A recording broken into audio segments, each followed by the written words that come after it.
هقول لكم على الدليل القاطع والاثبات ان معظم الاعلاميين اللي موجودين في نادي الزمالك مع احترامي ليهم مفيش مخ.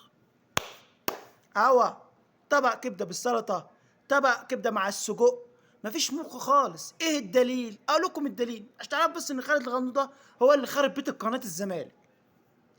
بيقول ان جمهور الاهلي بيموت فيا زي الدبدوب، بيموت فيا وجمهور الاهلي بيحبني وبيعمل لي تمثال. طب يا عم انا معاك. انت من قيمه يومين طلعت قلت ايه بقى؟ ان انا بتوقع فوز بيراميدز 2-0 على النادي الاهلي في كاس مصر. يبقى جمهور الاهلي هيحبك ازاي؟ عرفت ان مفيش مخ.